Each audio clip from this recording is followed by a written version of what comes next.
morning! Today maths, we're going to have a look at our CLIC and see if we can develop our arithmetic skills, which is about working in our heads. So let's have a look at these numbers. Now we had a look at these last week. These aren't tens numbers, these have got 2 zeros, so they're a hundreds number. So should we say these? This has got a T next to it for a teacher. These mean that we're going to say these all together, we're going to read them. So this number is 200. This number is 600. This number is 700. Okay, so what I'd like you to do is I'd like you to pause the video and I'd like you to practice reading those numbers to a grown-up in your household. Fantastic, well done. Right, question number 2. Now, if you've got a number line, you might want to use that because what we're going to do is it's asking you to find a number that is more than 8, so bigger than 8, more than 8, but less than 13. So one of these numbers between this number and this number. So you might want to use a number line. I'd like you to pause the video and see if you can write a number that is more than 8, but less than 13. Fantastic. You could have written the number 9, you could have written the number 10, you could have written the number 11 or 12. 9 is 1 more than 8. 10 is 2 more than 8.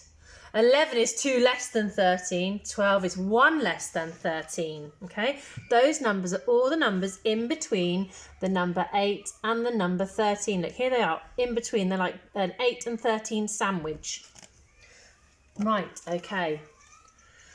Question number 3 is asking us to count backwards. Now we're counting backwards in ones. So our number, when we count backwards, will be getting smaller by 1 each time. So if you need some help, what you need to do now is you need to make the number 37 with your straws.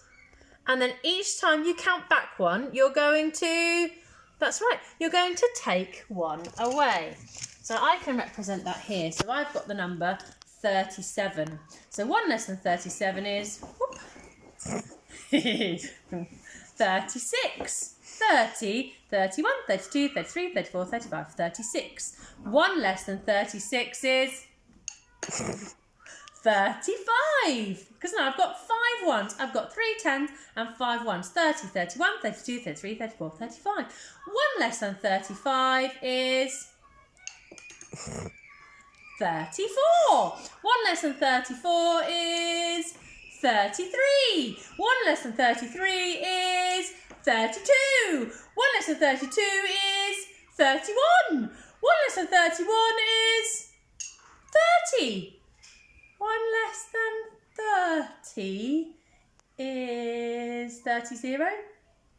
No, hold on. I would unbundle this 10, wouldn't I? I'd unbundle them and I would take 1 away. So I would lose that 1 there. So now I've no longer got 10. I've got 9. So now I've got 29. So 1 less than 30 is 29. So use your straws to help you with your counting. Right, I'm going to discard those and step very carefully over the mess I've made on the floor here without falling over or tripping up. So you could have written 37, 36, 35, 34, 33, 32. Oh, I have got a pen. 34. 33, 32. Some of you might want to go all the way down to 29. Oh, the numbers are getting bigger here. Oh, hold on. Are they getting bigger? It says count backwards. The number here is bigger than this one, was what I was meaning to say. I've got all my words in a jumble up today. But we are still counting backwards. So each time we count, we are taking 1 away. We're just starting with a bigger number. And I just happen to have prepared for you the number, oh, this is quite hard to hold. The number 10, 20, 30, 40, 54. The number 54. So we're going to start at 54. We're going to count backwards in ones. So my number's going to get smaller. Okay, each time I'm going to drop 1, I'm going to take 1 away. So 54. 1 less than 54 is 53. Well done. 1 less than 53 is 52. Well done. 1 less than 52 is 51. 1 less than 51 is 50. What do I do again? 1 less than 50 is 50. No. No, one less than. That's right. I need to unbundle my 10, don't I? I'm going to take the elastic band off of this one. So now I've now got 40 and a 10, and I'm going to drop one, and now I've got 10, 20, 30, 40. Pretend that didn't happen. I've got 49. Okay, so what you will have written here. Mrs. Marshman, don't show them the mess that I've made. My goodness me, I am in trouble this week. Goodness me, I'm wrong with the odd numbers. I'm dropping straws all over the floor. Mrs. Marshman's dobbing me in. Goodness me, 54, 53, 52, 51, 50. And what came before when I took... That's right, 49. Make sure you use your straws when we cross a boundary here, when we go from one tens number to a new tens number. It's really important that we understand this part. Okay, double. Oh, okay. Now, do you remember I talked about this last week? I said there's a really clever way of remembering how to double a big number. If we know what double 2 is, we know what double 2 is. 2 and 2 is 4. Stamp it on the floor. Then you will know what 20 and 20 is. Because 20 and 20, let me prove it. Oh, I've flattened a straw with my shoe. Sorry. Right, okay, 20 and 20. 20 and 20. One part is 20, the other part is 20. If I put them all together, I've got 40. Can you see what's the same about those two number sentences? Look, I've got 2, 2 and 4, and here I've got 2 in 20, I've got 2 tens in 20, and I've got 4 tens in 40.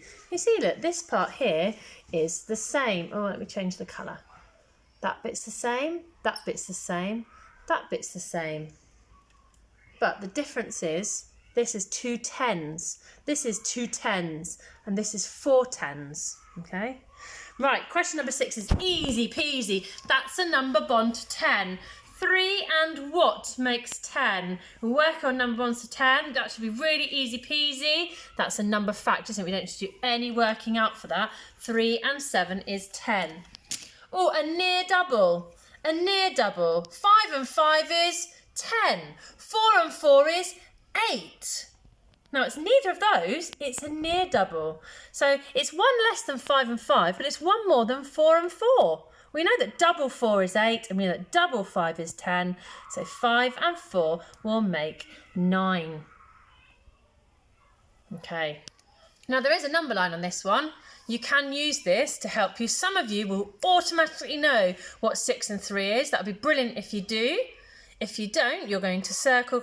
Can I start on 3 and jump on 6? I can, but would I do that?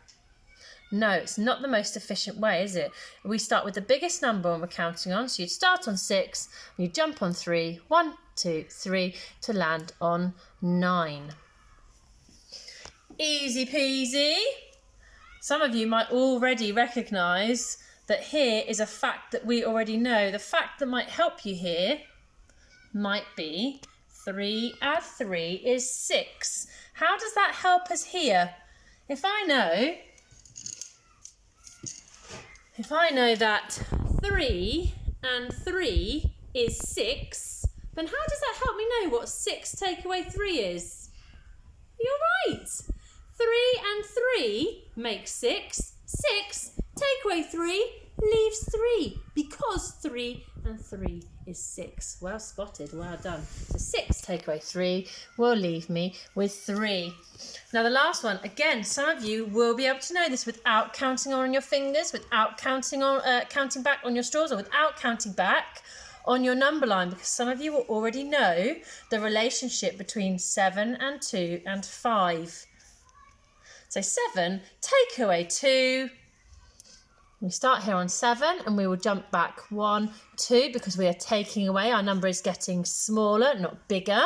7 take away 2 is 5. And if I draw that as a part whole,